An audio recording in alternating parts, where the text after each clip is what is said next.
begin. Hello? Okay. Not on yet. Not on yet. It ought to be on. Now it's on.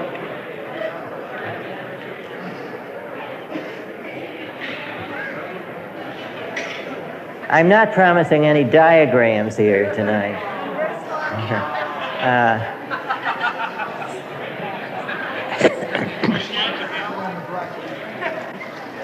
We come to the last lecture of this series tonight. Now, there are 3 parts, A, B, and C. One deals with the sexual and family ethics of the Judeo-Christian tradition.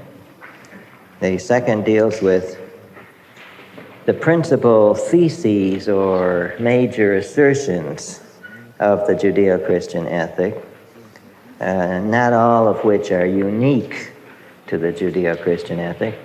And finally, I come to some conclusions, the derivation of which some of you may recognize, the derivation of the headings of which. First, we begin with the sex laws of ancient civilizations, and I'm here thinking primarily of the Greek and Roman. The sex laws of ancient civilizations were not primarily concerned with what the sex acts meant to individuals, but with their relation to the social order in general, to the family, to property, and to the class structure. They were also concerned to reinforce male authority and reinforce class lines.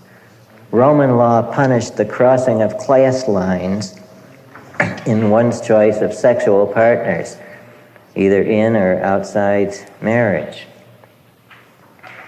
Now, the laws governing sexual behavior in ancient Greece and Rome in no way derived from the gods or from religious values.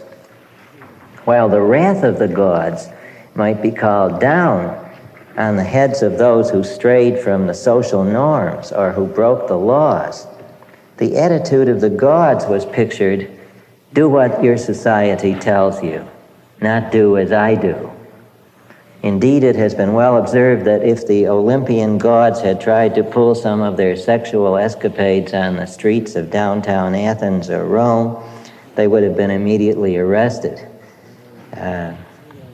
It was the establishment of Christianity as the official religion of the Roman Empire at the end of the 4th century that changed all this. From this time on, sexual transgressions aroused enormous condemnation and enormous guilt because they were conceived as personal affronts to an innocent God. In other words, sexual transgressions were conceived as sins from the time that Christianity was established. Now, sexual transgressions are conceived as sins in Judaism also. In other words, as affronts to God. But the difference between the Jewish and Christian traditions is that the Christian tradition itself comes very close to regarding sexual pleasure as such, as something intrinsically evil, whereas the Jewish certainly does not. The Jewish tradition, in its earliest form, sought to regulate sexual behavior in the real or supposed interests of society as a whole. The primary interest was to safeguard reproduction and to encourage it. At the same time, it viewed marital sex and its pleasures as a divinely ordained component of human life. God had commanded human beings to increase and multiply and had attached supreme pleasure to such activity. So that since the main interest was reproduction, even divorce was allowed and sometimes even urged on people if they did not have children. That is, it was urged to a man to take a wife who would give him children. So that the focus was on reproduction. Nevertheless, any violation of the approved limits of sexual activity was regarded as a sin. Again, an offense against an innocent God who was an idealized father figure. Now, although the range of permitted activities was at first very broad, including polygamy in Judaism, and the keeping of concubines was permitted, things began to narrow, at least after Ezra's time in 400 BC. You see, I marked Ezra as a villain through these lectures. It was not always easy to find happiness within a structure of arranged marriages and complicated regulations governing ritual purity. Therefore, the Jewish sexual code appeared as a heavy burden to pagans. Now, the sexual teaching of Jesus, as it is portrayed in the Gospels, introduced some new elements into the Jewish environment, elements that were rejected by the Jews. First of all, he announced that in the coming kingdom of God there would be no marriage, which has generally been interpreted to mean no sex, although that's not the only possible interpretation, as you can see. You will be as the angels, he said. Now again, some commentators have interpreted that in the light of an Old Testament text in the book of Genesis that said that the angels looked down and saw the daughters of men, and they were fair, and they came swooping down to earth, and from the unions resulting there came the race of, does anyone know? Giants, exactly, the race of giants. There were giants in those days, but I don't think Jesus really meant that. I think he probably had a more spiritualized conception of angels. If he did, he had a clear asexual ideal. Now, since Jesus also taught that the bodies of the dead would be literally raised, you can see that he was predicting that the faithful would have their bodies, but that they would be spayed or castrated.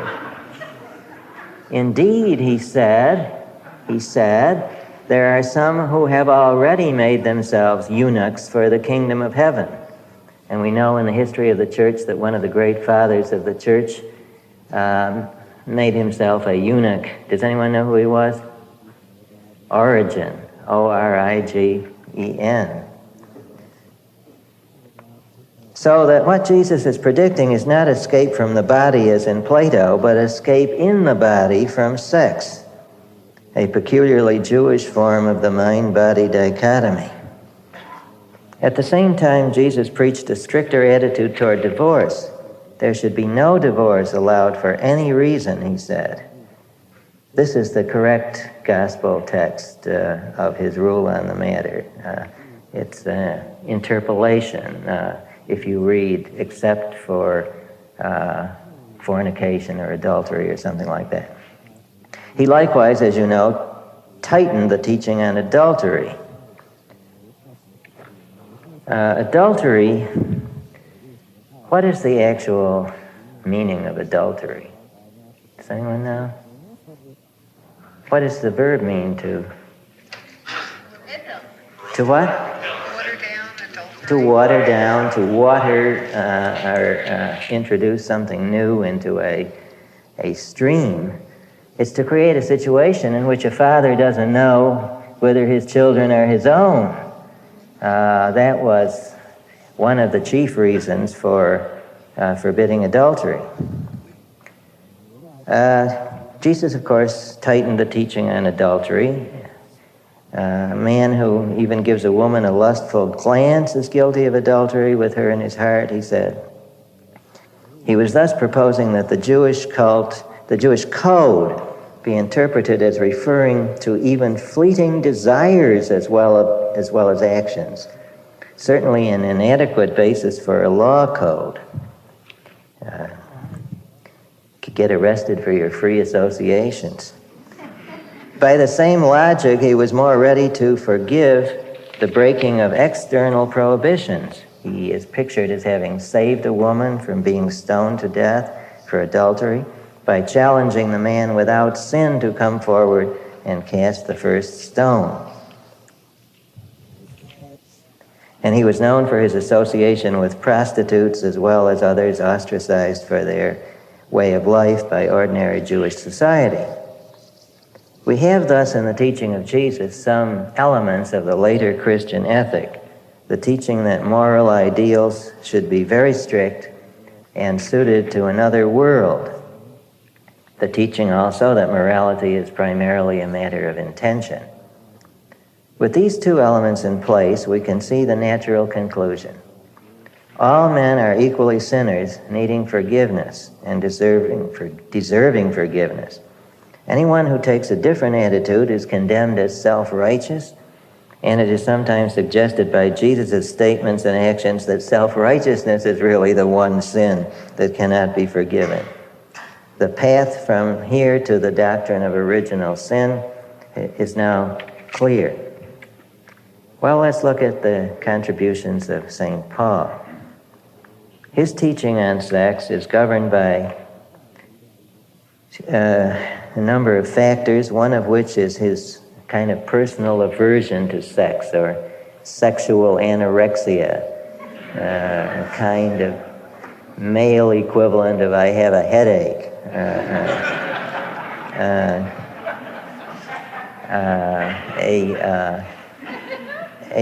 A hatred for the licentiousness of the Greco-Roman world of his time is a second factor. The belief that the world is about to go through a period of tribulations followed by the second coming of Christ. And fourthly, the belief that only the traditional family structure will preserve the Christian church from sexual chaos, a chaos that might be caused by a misinterpretation that salvation cannot be obtained by adherence to moral law, which is what Paul actually taught. Now, here are his words in a letter to the church in Corinth. Quote, "Now to turn to the matters on which you have written me. It is good for a man to abstain from sexual intercourse with women. But because there is so much immorality, let each man have his own wife and each woman her own husband. They should not deprive one another of sexual relations, unless by agreement for a time to devote yourselves to prayer. But then renew your relations, lest Satan tempt you in a situation in which you have less self-control. All this I say by way of concession, not of command. I would prefer everyone to be as I am, but not everyone has the same gifts. Though I do say to the unmarried and to widows that it is preferable for them to remain like me. Yet if they cannot contain themselves, they should marry, for it is decidedly better to marry than to burn." Yes, burn with lust, it means, not go to hell. "For those who are married, I give this ruling, which comes from the Lord, that there is to be no divorce. As regards the unmarried, I have no instructions from the Lord, but offer my opinion." This is unofficial now, it's unofficial. "In view of the present stress, a man is best off if he is celibate. If you have a wife, stay married. If you don't, stay single. Although I'm not saying there's anything wrong with marriage, but those who marry will have much pain and grief in this bodily life, and my aim is to spare you." He could have said that on a completely worldly basis, you see. "Only I would urge this, brothers. Time grows short. So from this time on, let those who have wives be as if they had none. Let mourners be as if they had nothing to grieve them. The joyful as if they had nothing to celebrate. Those who have wealth might as well assume they will not be able to spend it. Those who are on friendly terms with society might as well be less sociable, for the existing order is passing away." So he really expected the end to come. These last words about withdrawing from society seem to be influenced by Stoicism. As for the place of women, Paul, or perhaps disciples writing in his name, are quite explicit. The man is the head of the woman, as Christ is the head of the man. Let women not speak in churches, but ask their husbands later the meaning of what was going on. Now, I'm going to put in a section on Platonism that's not mentioned in the outline. As we've seen, Platonism entered the Judeo-Christian tradition via Judaism. The leading Hellenistic Jewish intellectuals were Platonists, and the greatest of them was Philo Judaeus, whose views we have already discussed in the first lecture. I'm sure that all of you have learned from Dr. Peikoff's lectures the enormous influence of Platonism on Christianity, particularly by way of the doctrine of the two-layer structure of reality and the mind-body dichotomy. I will take your knowledge of this influence for granted, stressing, however, the fact that Platonism would have found it much more difficult to enter Christianity had it not been for the synthesizing work of the Jewish Platonists, which we've already dealt with. Two aspects of Plato's doctrines on sex found particular acceptance among the monks and clerics of the Christian church. One was his doctrine of love as celebrated in the Symposium. You've heard this from Dr. Gotthelf, I'm sure. That dialogue sets forth that love, or eros, is the desire of the imperfect for the perfect, ultimately culminating in love for the divine beauty. One starts with love of mere persons. In Plato, quite evidently, it's persons of the same sex, and this was especially appealing to monks. One starts with love of individual persons and gradually ascends to love of higher things, the whole process being fueled by a kind of sublimated desire for the less and less concrete. Christian spiritual teachers elaborated on this basis a doctrine of the ladder of perfection, which the Christian gradually climbs until he finally attains the ecstasy of the vision of God, the ladder of perfection.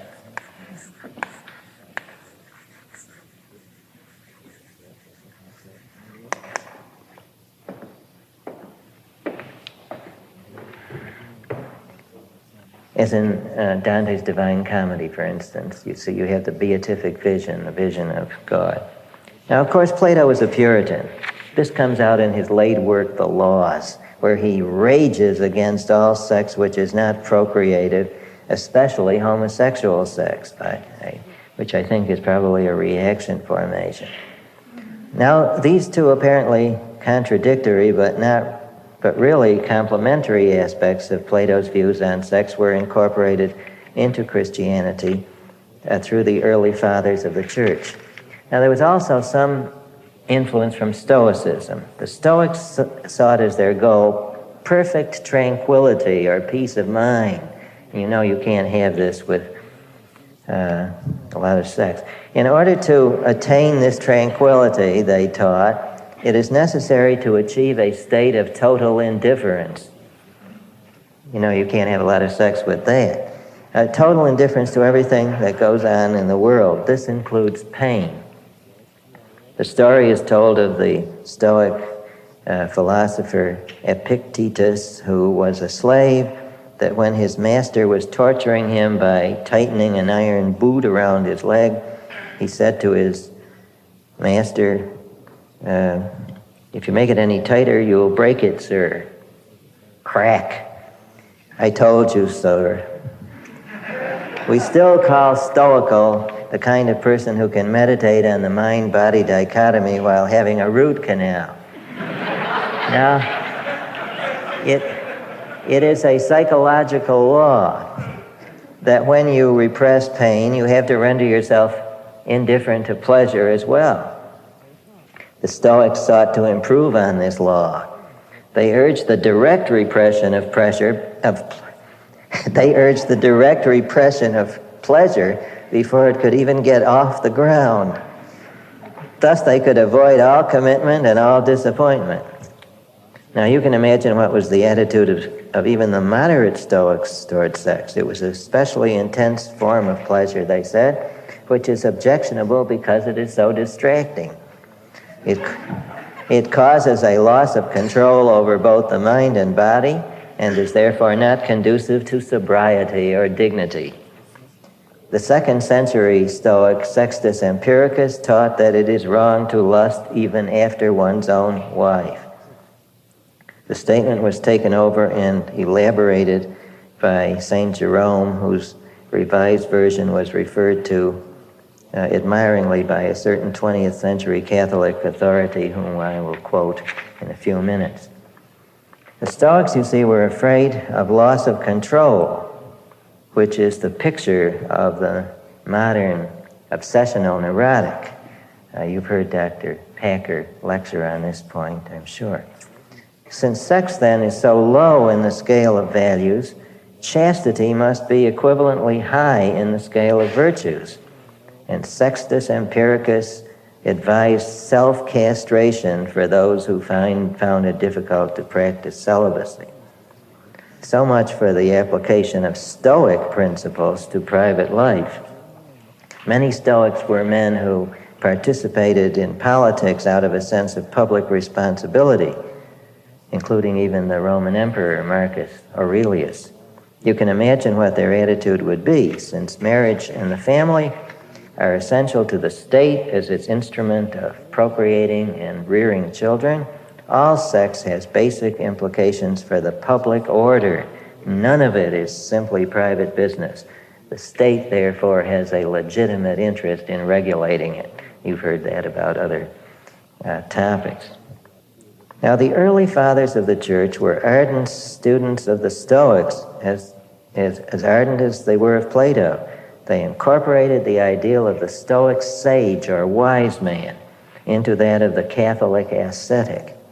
Layer after layer of material, some of it of pagan origin, was being added to the Judeo-Christian tradition. Now we come to Augustine. Think of this as about 400. The thought of Augustine marks a major step in the development of the Christian doctrine of sexuality. What disturbed Augustine about sex was that it was involuntary, intense pleasure in which various parts of the body began all on their own to expand, contract, throb, undulate, spasm, and generally go wild without so much as a word of permission from the conscious reason or will.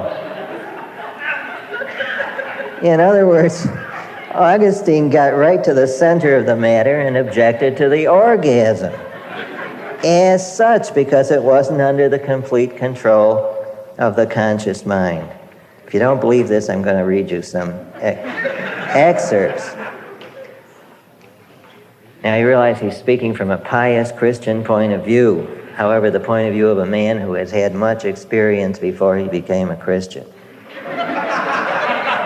Quote, remember how when he was on the way to conversion, he prayed, "O Lord, give me chastity, but not yet."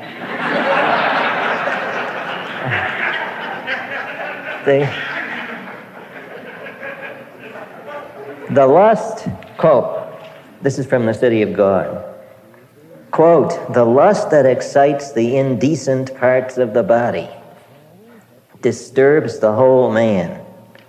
When the mental emotion combines with the physical craving, resulting in a pleasure surpassing all physical delights.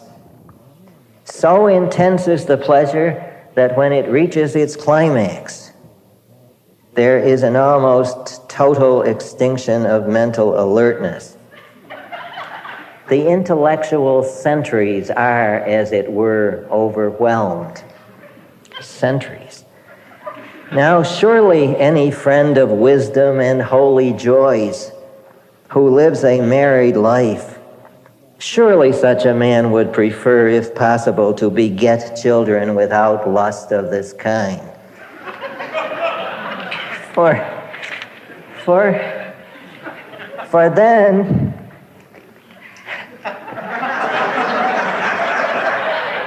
I'm going to need some water here.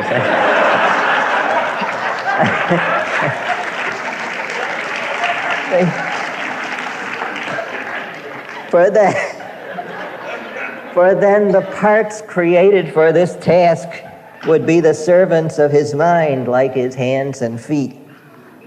They would begin their activity at the bidding of the will instead of being stirred up by the ferment of lust. In fact, not even the lovers of this pleasure are moved either to marital intercourse or to the impure indulgences of vice just when they have so willed. Now listen carefully. Sometimes this impulse is an unwanted intruder. Sometimes it abandons the eager lover, and desire cools off in the body while it is at a boiling heat in the mind. Thus, strangely does lust refuse to be a servant, not only to the legitimate will to beget children, but even the will to perform lascivious acts. And although on the whole it is totally opposed to the mind's control, it is often quite divided against itself. It arouses the mind, but it does not follow its own lead by arousing the body.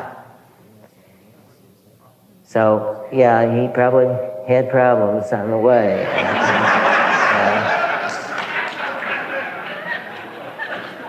I really wonder if anybody is able to gain access to a glass of water. I'd much appreciate it. Okay, I guess not. Onward through the desert. Augustine believed that the original sin of Adam and Eve was not lust, it was not sexual sin, it was ambition and self-assertion, the desire to be equal to God. It was not then a sin of the flesh that was the original sin. It was not lust. Had they not committed the sin of pride and self-assertion, our first parents would have been given the marvelous pleasure of producing children without lust. Just one is. Thank you.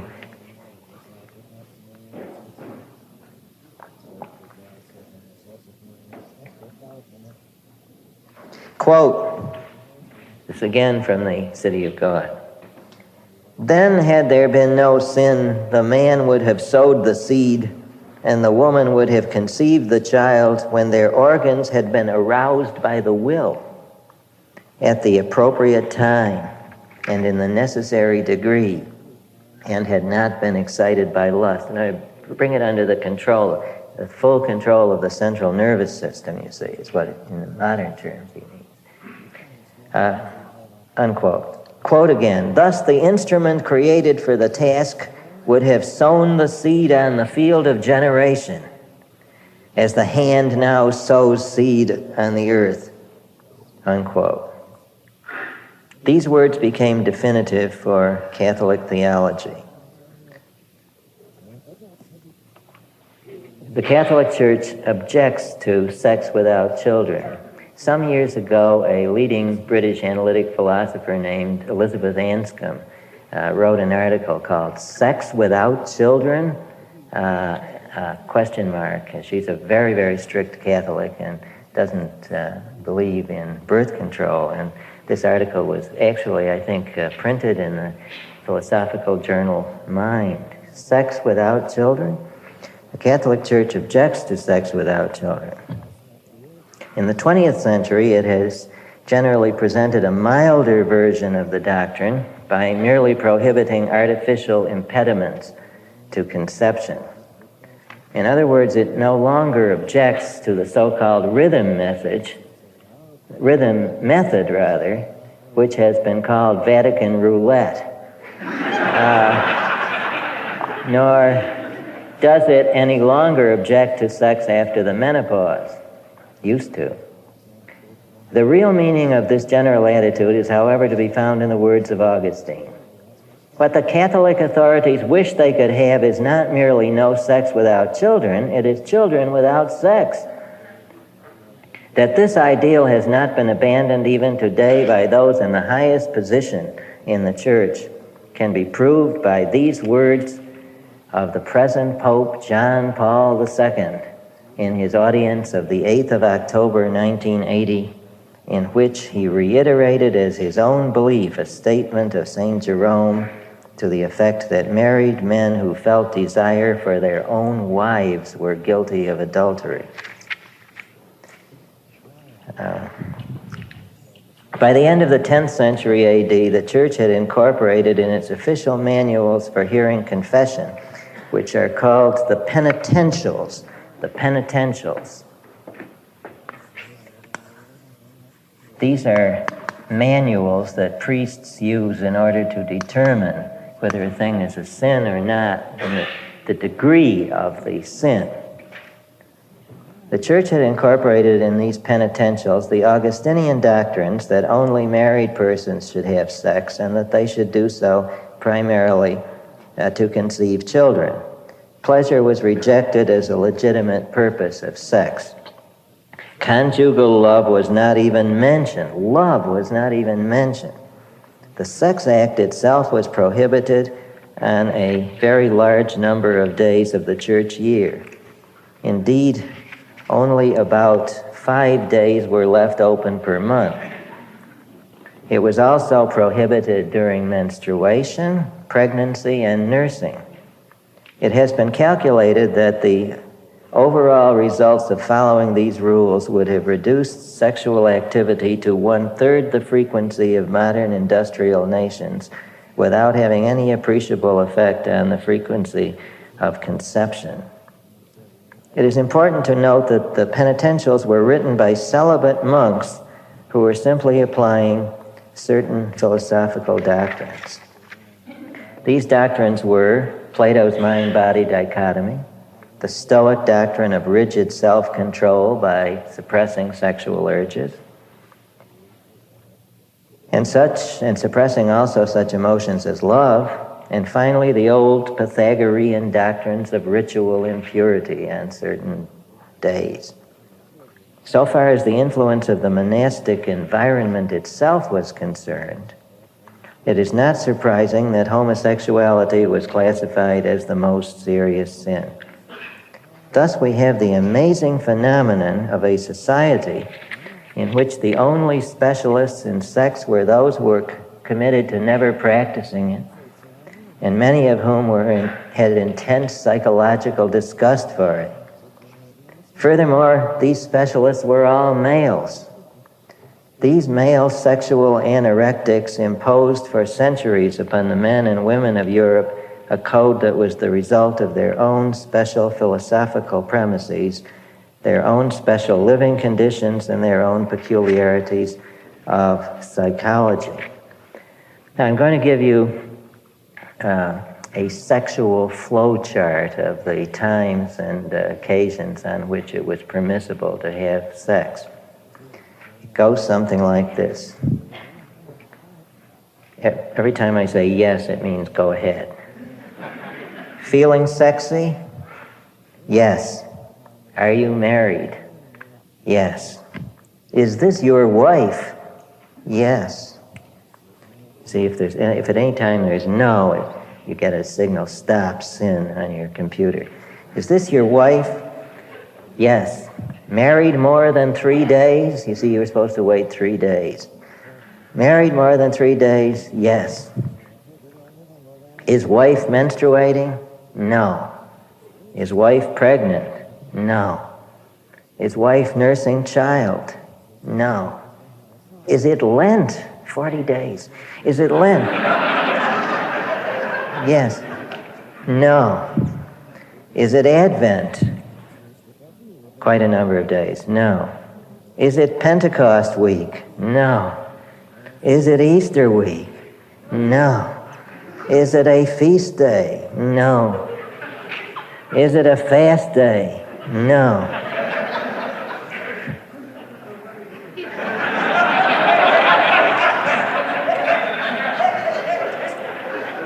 Is it Sunday?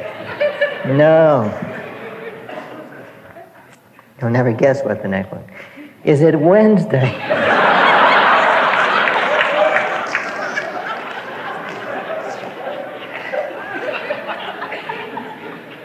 No.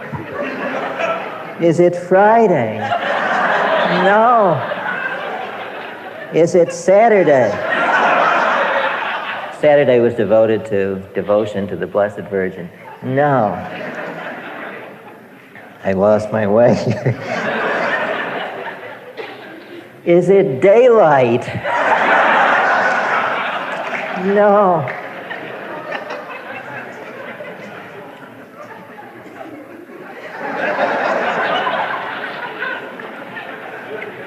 Are you naked? No.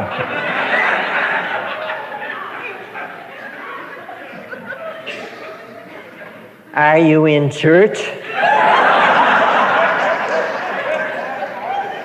No. Do you want a child? Yes.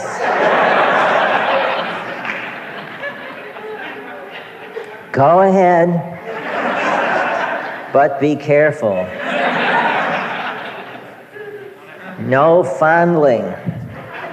No lewd kisses. No oral sex. No strange positions. Only once. Try not to enjoy it. Good luck, and wash afterwards.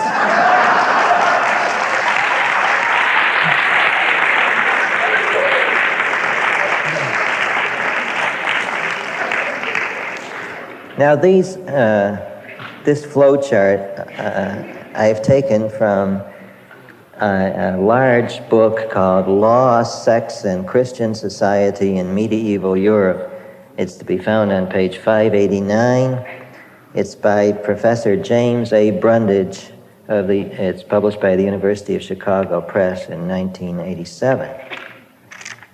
The penitentials could not be enforced except in the privacy of the confessional.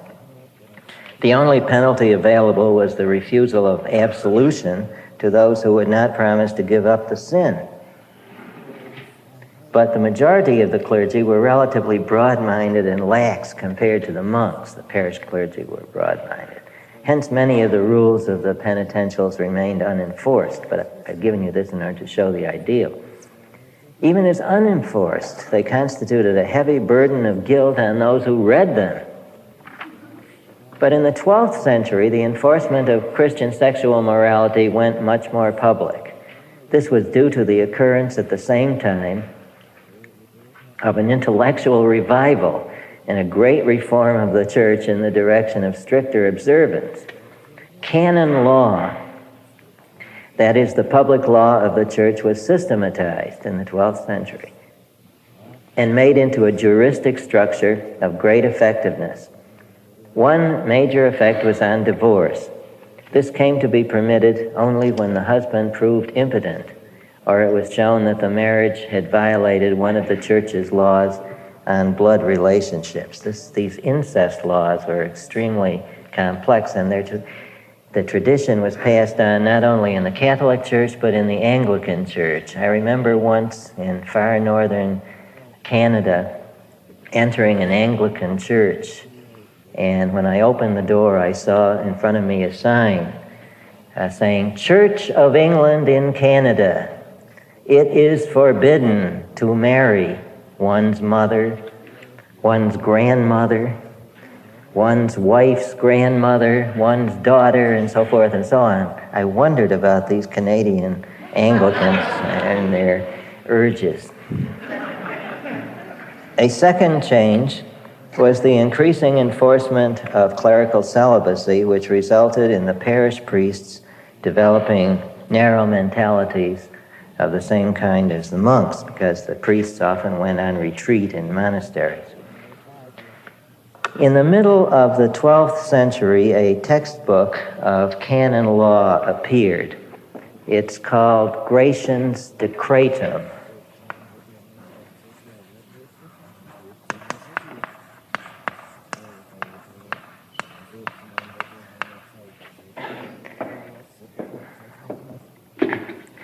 This book laid down the rule that all extramarital sex was not only sinful but criminal and should be subject to public punishment by ecclesiastical courts, which at this time constituted a separate system of courts with their own police. Gratian also formulated the principle that men as well as women should be punished for adultery. You see, gradually things are tightening. By the end of the century, intercourse in the so-called missionary position became a matter of law. Deviations being condemned on the ground that they were motivated by the desire for extraordinaria voluptas. The concept of the marital debt became formalized. The marital debt was the right to intercourse and could be demanded by either party. Even when payment of the debt was forbidden at a certain time, like Pentecost week, refusal was sinful. So they had a lot of principles that were at odds with each other, you see. During the 13th century, St. Thomas Aquinas made a significant change in the accepted doctrine of Augustine concerning the acceptable motive for sex. Augustine had held, you will remember, that within marriage, sex for pleasure alone is a mortal sin resulting in condemnation to hell forever. Aquinas made what on the surface was an apparently timid and slight modification, never admitting he was contradicting Augustine. It is only a venial sin, he said, to enjoy legitimate sex. But that is, in marriage, it's only a venial sin, a small sin to enjoy it. But in effect, that meant that the punishment in the next world was only a quick and short scorch in purgatory, not eternally roasting in hell. That was all poor Aquinas could do in his delicate Dominican situation. Now we go to the Protestant sexual ethic at the time of the Reformation.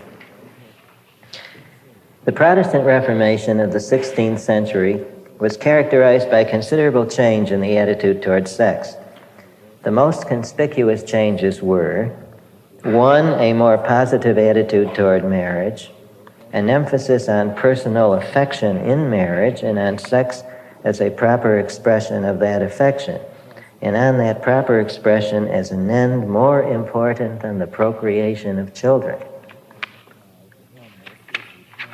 But 2, the expectation that now that sex had become respectable, everyone will confine his or her activities within the sphere of marriage, and that anyone who does not will lose social respectability and become liable to severe civil penalties.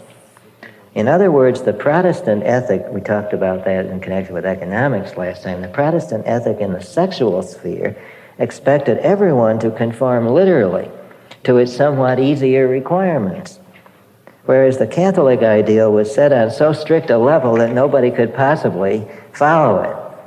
And so the Catholics expected all good Italians to violate it and then seek forgiveness in the confessional.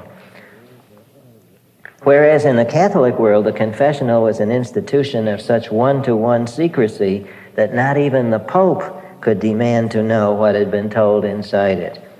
In the Protestant world, everyone's sins were everyone's business. And if anyone was even suspected of stepping out of line, the immediate reaction was to call the police.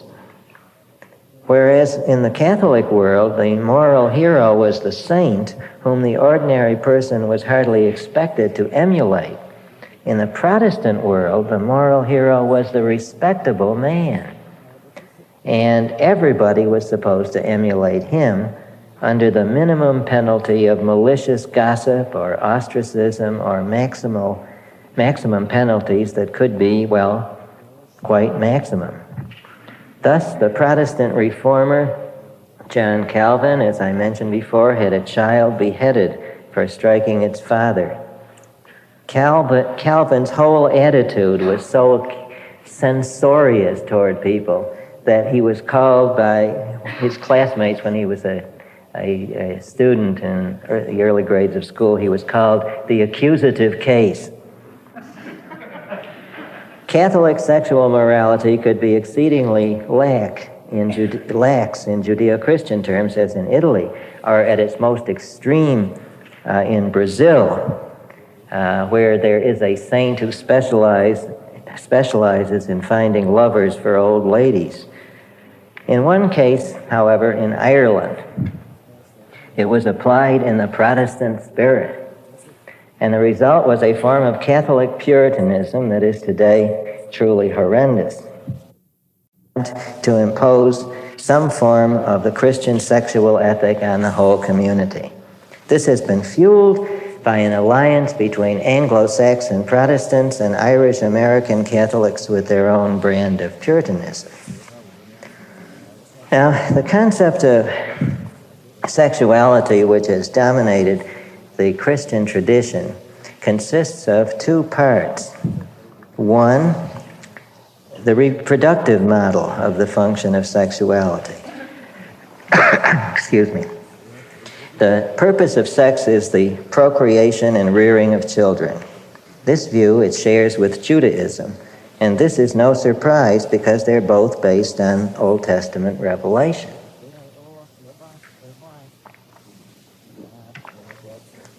The Bible undeniably declares that God said to Adam and Eve, "Be fruitful and multiply." So this model is shared by the two religions and may be regarded as pervasive of the whole Judeo-Christian tradition. But there's a second model which Christianity has superimposed on the Jewish model.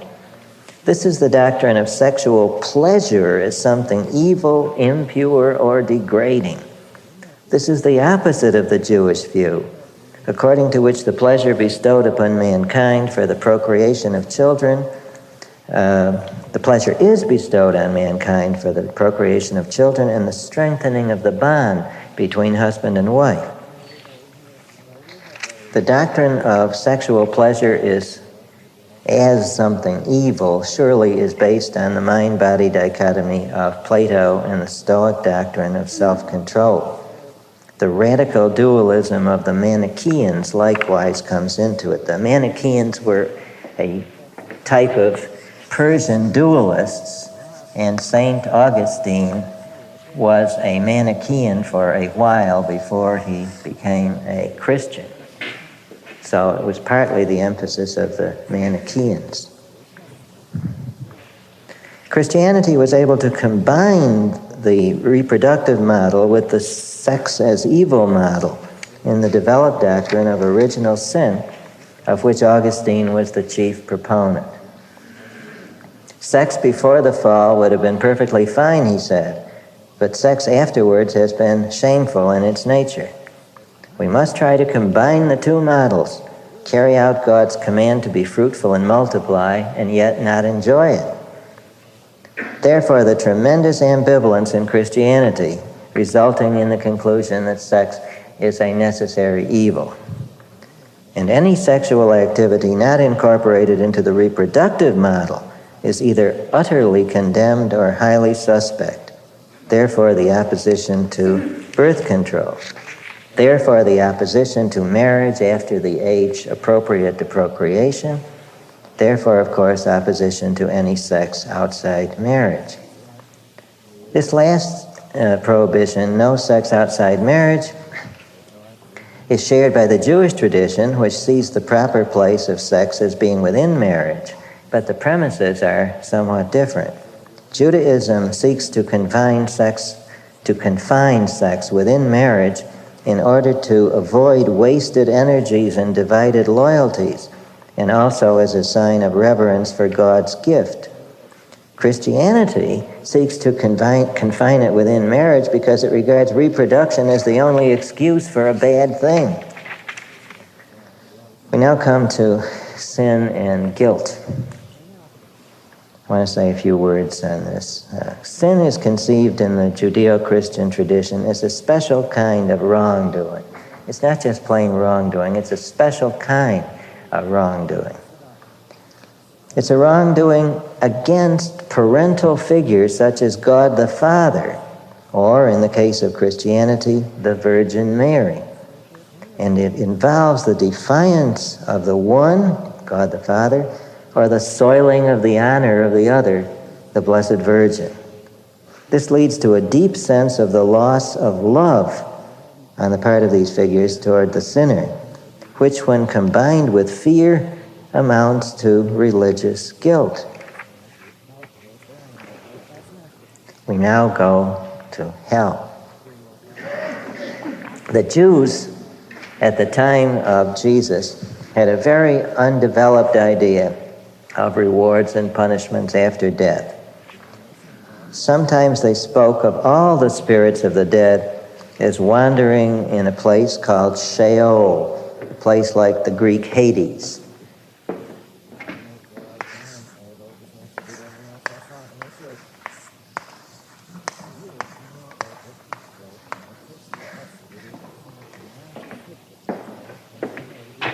Sometimes they spoke of a place of punishment called Gehenna, which was a dump for burning refuse on the outskirts of Jerusalem. Sometimes they spoke of the souls of the righteous as resting in Abraham's bosom, waiting for resurrection. Jesus, in his preaching, pictured the righteous as in Abraham's bosom, and he threatened Gehenna, or eternal burning, for the unrighteous. In the early hell, a doctrine, in the early church, a doctrine of hell, of eternal torments, quickly developed. This was partly the result of Roman traditions, and the Romans had gotten the concept of hell, an infernal place, from the Etruscans, as a matter of fact. The Etruscans were a very grim people. The fear of hell became a central aspect of Christian teaching. As time went on, Catholicism developed a detailed theology of hell. All those who died in mortal sin went to hell. Now, mortal sin means, to a Catholic, three things. First, it has to be a grave matter, a serious matter, such as murder, adultery, major theft, or an internal act of the mind in which you curse God. It must also be committed, secondly, after serious reflection, and thirdly, with the full consent of the will. This doctrine was taught to little children. I will quote from a Catholic children's book published late in the 19th century. It is a book called A Sight of Hell. A Sight of Hell. This is for kids now. This was Sunday school stuff. According to this book, in the late 19th century, hell is an actual enclosure in the center of the earth. It is flooded with streams of burning pitch and sulfur and showered by sparks in a veritable fog of fire. Tormented souls are shrieking, roaring like lions, and hissing like serpents. There are 6 dungeons, each with its own mode of torture.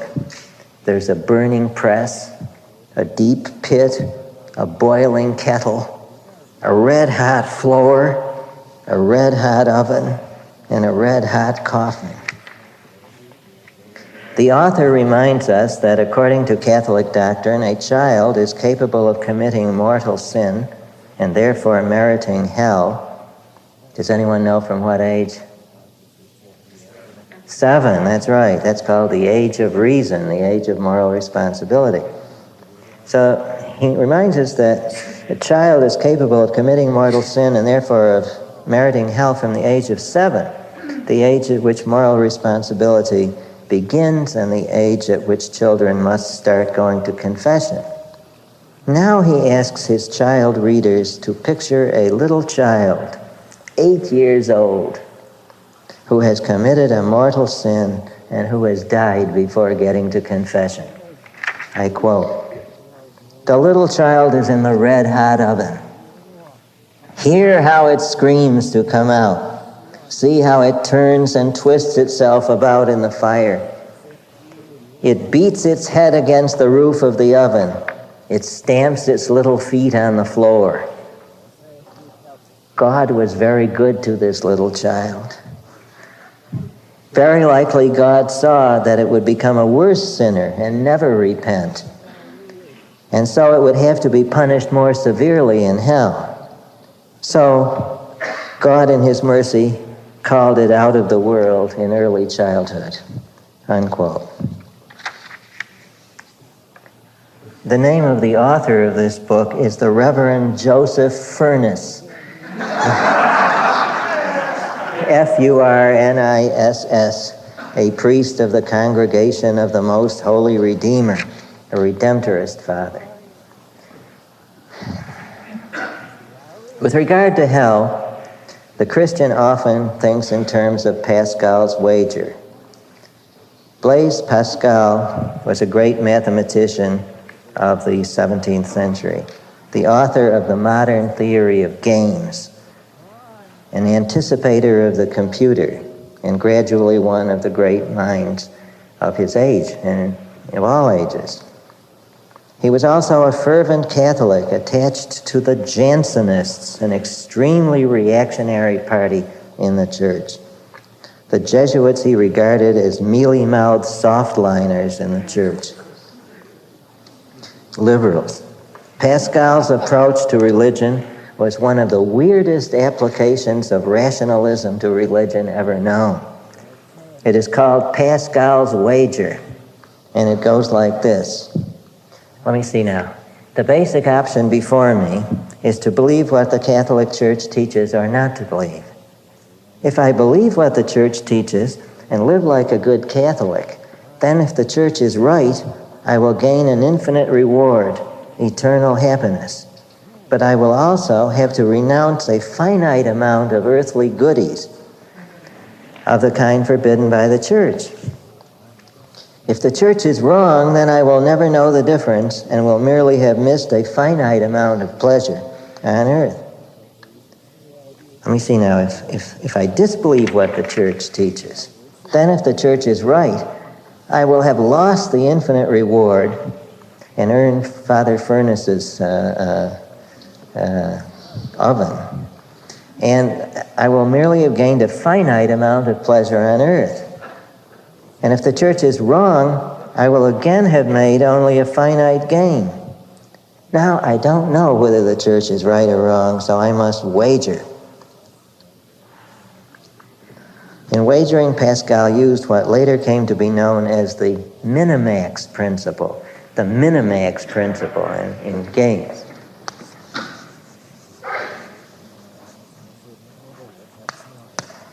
He thought of playing a game with God here. And the minimax principle tells you to minimize the maximum damage your opponent can do to you. He pictured himself as playing against a possible God. The maximum damage this possible God could inflict on him was infinite. To minimize this, he made the leap of faith. The loss he might suffer could not be more than finite. Many Catholics, and indeed many of all faiths who believe in hell, make this kind of bargain. As a matter of fact, this kind of bargain is no solution because there are several different religions which teach hell if you don't believe in what they say. And the thing to do is to be completely prepared so that if you are awakened by a Muslim angel, remember to say this, Ilala ilaha Muhammad Rasulullah. There is but one God and Muhammad is his prophet. If you doubt what I'm saying about people's motivations, about people's accepting religion on Pascal's wager, and many do, if you're out driving some Sunday morning, note the number of cars parked in front of the churches which preach hell and damnation, as opposed to those who are more liberal on the subject. Now, I'd like to summarize the basic theses of the Judeo-Christian ethic. The first thesis is that morality as such needs no justification, no derivation from the facts of reality. The basic principles of morality serve as quasi-axioms within the system. There is no demonstrable source from which they can be derived. Of course, they're not axioms in Aristotle's sense of first principles, or in the objectivist sense that one must affirm them in the act of denying them. But some traditional moralists even claim this. For instance, they say that unless one first accepts the moral axiom that one should reason honestly, one will never arrive at A is A. Although Kant would not go as far as this, the Kantian view does imply that the categorical imperative is an independent first principle within the field of morality. The second basic thesis of the Judeo-Christian morality is the concept of duty, what one owes to God or to one's neighbor. Sometimes the duties are regarded as axiomatic, as in Kantianism. A 20th century example is the moral philosopher W.D. Ross, who wrote a famous book called The Right and the Good, which he modified in a later book called The Principles of Ethics. Ross claimed that certain actions are right, or at least prima facie right, regardless of whether they have good consequences. Other Judeo-Christian thinkers base duty on some mystical I-thou encounter, as does the Jewish philosopher Martin Buber, or on an existential encounter with God, as does Kierkegaard. At any rate, duty is an uncontracted debt and is generally regarded as preceding all rights. Unselfishness. Judeo-Christian thinkers include unselfishness as among the axiomatic principles of morality. Generally, they will say that the very concept of an egoistic morality is a contradiction in terms. Morality as such, they tell you, implies unselfishness. Therefore, the genuine egoist, they say, is amoral. In his theory, he is self-contradictory. In his feelings, if the feelings follow his theory, he's a psychopath, for he has no conscience, conscience being the awareness of one's duty to others. So objectivists would be psychopaths, you say, to many of these thinkers. Generally, also, these thinkers will affirm that man is by nature selfish, although he is obliged not to be. This results in a divided theory along the lines of St. Paul's famous statement, "The good that I would, that I do not do. The evil that I would not, that I do." Then there is sacrifice. The original concept of sacrifice is found among primitive tribes. Was that a man takes a certain small portion of what he owns and he offers it to the god. In return, he keeps the larger portion, and the god protects him in possession of this larger portion. For instance, the man sacrifices one lamb from his flock of sheep and thus protects his stake and the rest of the sheep from the god's anger. Now, this is more like a baseball sacrifice, the giving up of a lesser good for a greater. However, when human sacrifice is involved, or when a father offers his child, then at least from the child's point of view, this is no baseball sacrifice. He's losing the greater good, his own life. This is perhaps the most radical example of Ayn Rand's definition of sacrifice, and if voluntary, it involves complete altruism. In the Judeo-Christian tradition, we have an exaltation of this latter kind of sacrifice as the prototype of all sacrifice.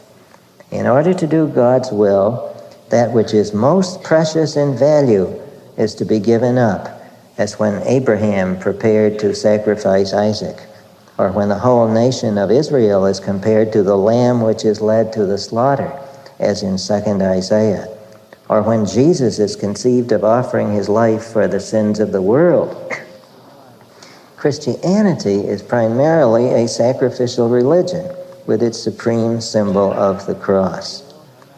But Judaism was ritually sacrificial in character as long as the temple remained, and there was a daily slaughtering going on in the temple, described by Paul Johnson in his History of the Jews, if you want a good description of that. Now, the basic content of the offering in the Christian doctrine of sacrifice, and to some extent in the Jewish concept of sacrifice, is an offering of reason, independence, and happiness. In principle, the Judeo-Christian tradition demands that we make an offering. To make an offering means to renounce one's claim to something. In the religious tradition, the offering is primarily made to God. In the secular version of the Judeo-Christian tradition, of course, the offering is made to society, to the tribe. Whatever the superficial content of the offering, its evidence is the giving up of oneself as an absolute end. This involves the renunciation of one's reason. I believe it because it is absurd, or because it is impossible, said Tertullian, one of the most extreme advocates of this position. Another equally extreme advocate, St. Ignatius Loyola, the founder of the Jesuits, said in his spiritual exercises, quote, "If the hierarchical church tells me that black is white, I must believe it," unquote. A less extreme position is that of St. Anselm, the Augustinian position, quote, "I believe in order that I may understand," unquote. The least extreme position is that of St. Thomas Aquinas. "I first prove the existence of God by reason, then I take on faith what God has revealed." Now, in my mind, one has to be half crazy to accept the Tertullian position. The most dangerous of the three positions is the Augustinian, Anselmian one, "I believe in order that I may understand." For here one accepts a formula on faith, and then, warmed by the security afforded by faith, examines the arguments with an attempt at rationality. However sincere the attempt, the fear of losing one's faith is likely to persuade one to think one grasps the proof, when in fact one has not done so. The result is a faith convinced that it is rational, instead of a perfectly straightforward confession of subjectivity as you have in Tertullian. The Thomist position is obviously the least harmful, but even it is full of holes, since the Thomists insist that the grace of God is necessary to help one see the truth of the proofs for the existence of God.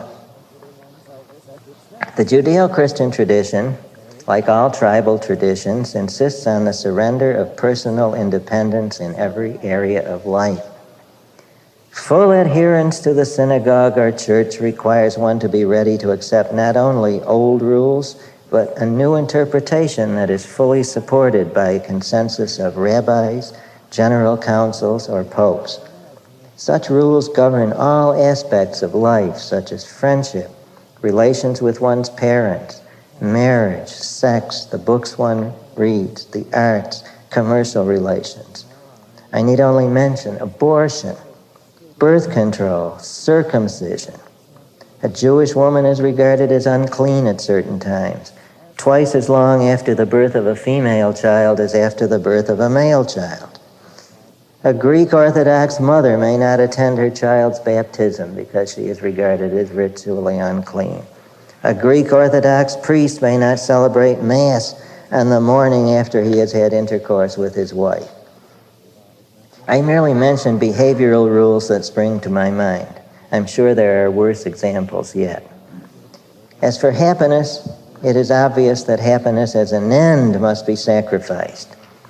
Now, this does not mean that long-term contentment and peace is not possible in certain religious institutions where a heavy dose of Aristotelian sanity is introduced by venerable abbots, wise in the ways of the world. As for short-term ecstasies and enthusiasms and joys, one has only to watch a procession of Hare Krishnas. They're having fun. But neither of, up until 30. But neither of these are sex stops after 30 for the Hare Krishnas. Happiness as a goal, however, is something quite different, and that it really has to be renounced and sacrificed in the Judeo-Christian tradition. The man who is often called the father of modern poetry, Gerard Manley Hopkins, a Jesuit, destroyed many of his works as an act of sacrifice. The Augustinian monk Gregor Mendel, the father of genetics, had to see his pea gardens put in extreme jeopardy by an ignorant abbot. These are examples of the sacrifice of reason, independence, and happiness all at the same time. Now I come to the payoff, or communion. Every sacrifice has a payoff. Sacrifices are not made for nothing.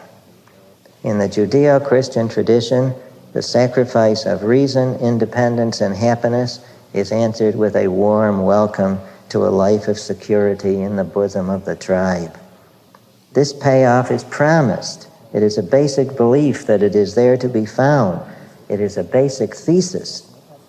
Since security depends on unity, the tribe must retain identity. This is relatively easy to do in Judaism, where the unity is supplied by the ethnic factor, and subscription to nothing but the survival of Jews qua Jews is absolutely required. Proselytism or conversion is an additional factor, keeping the door slightly ajar to admit new blood. In Christianity, the situation is totally different. In the strict sense, there is no such thing as a born Christian. Just a born-again Christian. All Christians must, in some sense, be born again, go through rebirth rituals of baptism, confirmation, finding Christ in a conversion experience, subscribing to a creed or a set of dogmas. But of these methods, both of these methods of keeping identity are collectivistic, however. Both the Jewish and the Christian communities are collectivistic by nature. Now I come to the last 2 points. The Danish philosopher Søren Kierkegaard, in his book Either Or, and in his many other writings, spoke of the necessity of making critical life choices founded on no good reason at all. In saying this, he founded the philosophical movement known as existentialism. Existentialism is the culminating burst of the Judeo-Christian tradition. It declares that one achieves meaning in life only by a leap of faith, even if that leap is into atheism. This very fact, this surprise in the history of ideas, shows that what is of first importance in the Judeo-Christian tradition is not God, but faith. How many of us, when arguing with an adherent of the Judeo-Christian tradition, has not encountered the objection, even atheism is a faith, even science is based on faith?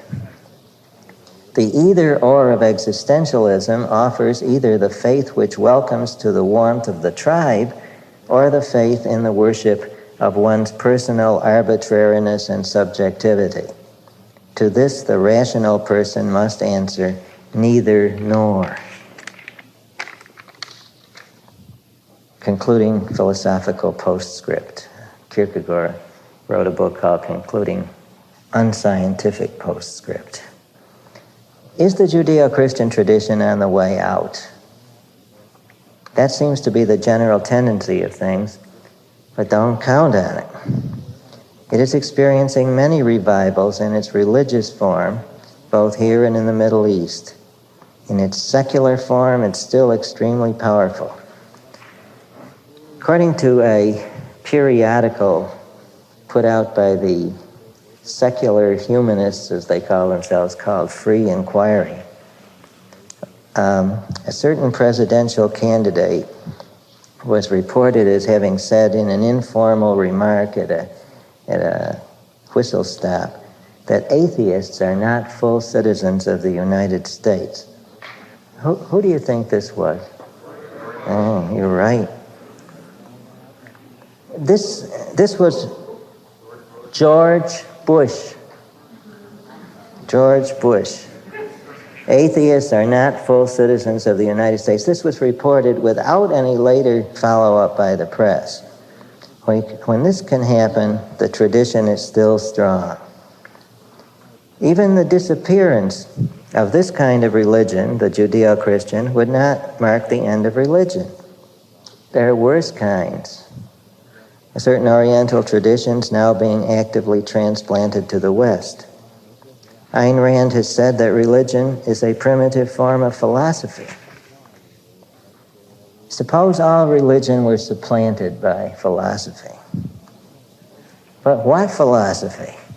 There are even certain kinds of philosophy which in their conclusions are more primitive than some religions. Deconstructionism, for instance, which is so primitive that it cannot be explained rationally. In our opposition to the Judeo-Christian tradition, therefore, let us be careful to insist that it be opposed only from the standpoint of a truly rational philosophy and only in alliance with those who are fully rational. Thank you.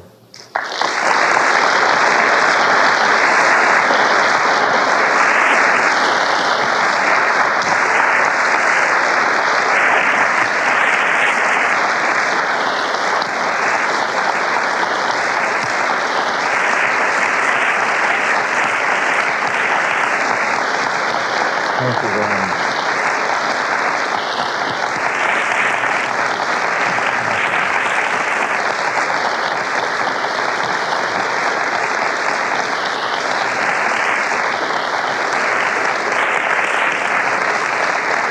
Thank you very much. Now, question period. I think I'll sit down during the question period so I won't get as tired as I did last time. Yes? I was wondering, I've heard certain stories of how actually cobra pots At the very bottom, according to Dante. The question is whether hell is hot or cold. Now, I can't speak from personal experience, but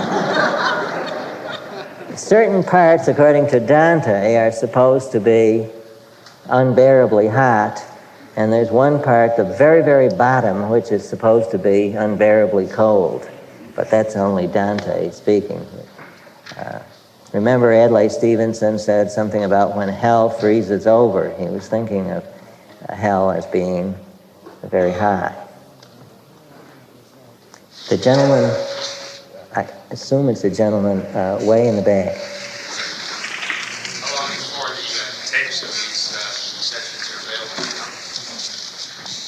Nobody has told me anything. I don't know. Maybe Walter Hupsher could tell you. The question was when, excuse me for not repeating the question, I keep forgetting. The question was when will the tapes of these lectures be available?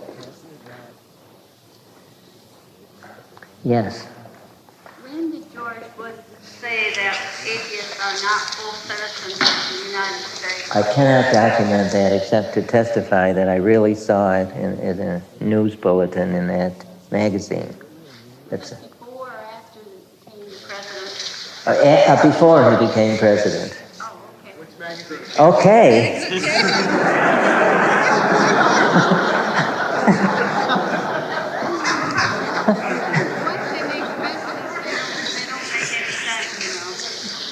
The what? What doesn't make sense? Once he becomes president, he's exonerated, you know. Oh, okay. His advisors get him out of everything. Okay. Gentlemen. In a recent book on the history and nature of warfare, Paul Seabury and Angelo Colovillos maintain that the Christian tradition has historically been a force for peace. Because, quote, peace is conducive to spiritual life, which is an overriding important in the Christian imperative of saving one's immortal soul. I'd like to hear your comments about that and the connection of Christian faith and the various wars involving religious. Well, in theory, the question is whether the main influence of Christianity has tended to create more wars than it has prevented, whether it's pacific or militaristic. I think it has been militaristic. I think it has given the excuse, you see, the ideological excuse for all sorts of wars which might not have otherwise happened, like the struggle in Northern Ireland going on now. The Crusades are a good example of that. I think that Christianity, although overtly a religion of gentleness and peace, has brought more warfare to the earth than would otherwise be here. I think probably the only religion which has tended to be pacific and to discourage warfare in practice has been Buddhism. You don't ordinarily see Buddhists, anyone singing hymns like "Onward, Buddhist soldiers, onward, onward as to war." This gentleman right here. An important experience recently, how the younger brother was converted to fundamentalist baptism. I was wondering if you had any idea. To fundamentalist what? Baptist.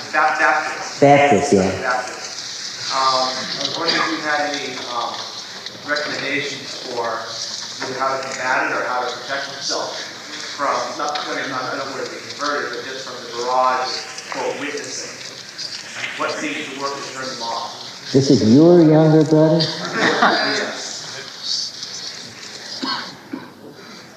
Well, this gentleman's younger brother has become a fundamentalist Baptist, and the problem is what to do for it. That's way to divert witnessing. Oh, to divert witnessing. Yes. Constantly, which I'm constantly a lot. Have you tried out shouting him? What? You can't shout, it's more of the attempt to convince how wonderful it all is. It's difficult to avoid because at most family functions there is. You mean he insists on grace and things like that? Well, one way would be to leave the table at that time. The thing is, the basic thing is to find out what the emotional needs are which brought him to this. What are the thinking needs, the conceptual needs as well, to sit down with him and talk about the need for clarity in one's ideas and devotion to the truth. Tell him that if indeed he has the truth, you're interested in hearing his reasons for believing these things. When he tells you that his reasons are in the Bible and you ask him what the Bible is, and then he tells you the Bible is the Word of God, ask him how he knows the Bible is the Word of God, bring him a Catholic Bible and show him a Bible with many, many more books in it than are in his Baptist Bible, and say, how do you know the criterion for putting books in the Bible and keeping them out? All these things would cause him to reflect, even if he was extremely fanatical, unless he's verging, unless he's very troubled indeed. I think that you might use his desire to commit himself to certain fundamental principles you might use that desire as a leverage into leading him to adopt more rational principles. Tell him that you don't blame him for being a fundamentalist Baptist rather than a liberal Baptist because they're so mushy. Just proceed that way. Try to meet him where he is rather than doing punitive things. This lady. Is there any official religions toward atheists? Is there any official attitude in any of these religions toward atheists? Well, you can be a Jew and be an atheist at the same time and keep your Jewish identity, so far as Judaism is concerned. There's one thing you must not do, and that is become baptized as a Christian. Some time ago, many years ago, there was a famous constitutional case in Israel. A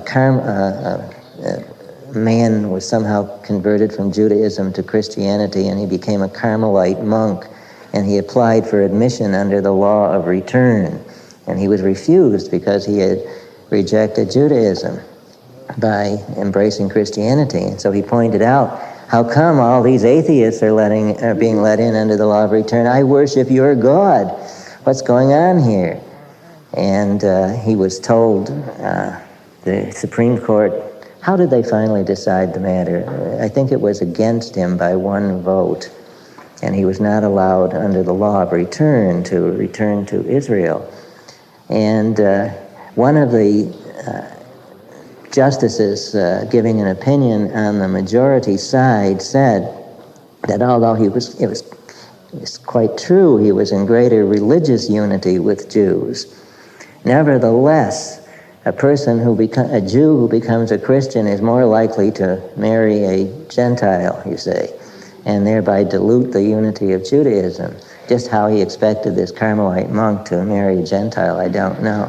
But in Judaism, the essential thing is the Jewish identity, the loyalty to the partly ethnic community. In Christianity, the more extreme fanatical Christians, well, if you say you're an atheist, they'll tell you you're a liar, that everyone really believes in God and that you just want an excuse for sinning. The Catholics will tell you, oh yes, it's possible for you to make an honest mistake and to be an atheist. Pray for grace and you will see the proofs for the existence of God, and then you will see the church as the visible miracle, which by its very continuity and its unity and so forth represents God, and you will then accept the church. So they admit the possibility of your being a sincere atheist. At the other end of the spectrum, the Unitarian Church couldn't care less whether you're a theist or an atheist or an agnostic. And the other churches are in between. Is that helpful? This gentleman way up here. Three more? So the three people with the most urgent questions raise their hands still.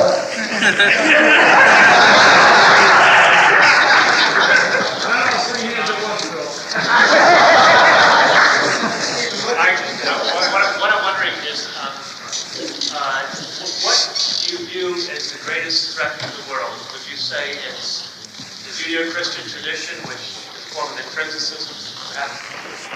Subjectivism, such as modern philosophy, modern dictatorships. What do you see as the greatest threat to the world to stopping the spread of objectivism? I would say the greatest threat to the world is the non-recognition of reality. To put it in other words, subjectivism of any kind. It's the greatest threat. The threat may not be so immediate, but it is the greatest threat. Now, wait a minute, John. Do you have any examples anywhere throughout history of a major atheistic society that you could share with us? A society that was truly atheistic? Soviet Socialistische Republik.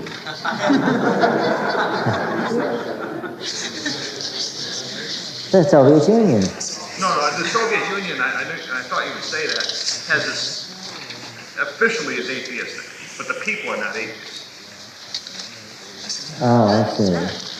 I don't know. Are you sure of that? Well, I mean, there are Russian Orthodox churches all over the country. Yes, there are. I think you say that the people are atheists.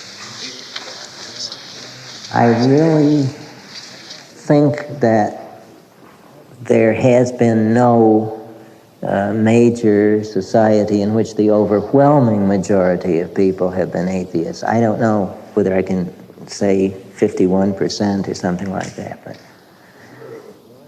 now, one more question. This gentleman here. Can you recommend any literature in the history of Christianity? I could recommend, the question is, could I recommend any literature on the history of Christianity? I mentioned Paul Johnson. He wrote a rather good history of the Jews and a rather good history of Christianity. It was from his history of Christianity that I got the quotation of Father Furness on hell, although I had seen it many years ago in a biography of James Joyce by his brother. I think that's, guess we're supposed to stop, George? Okay.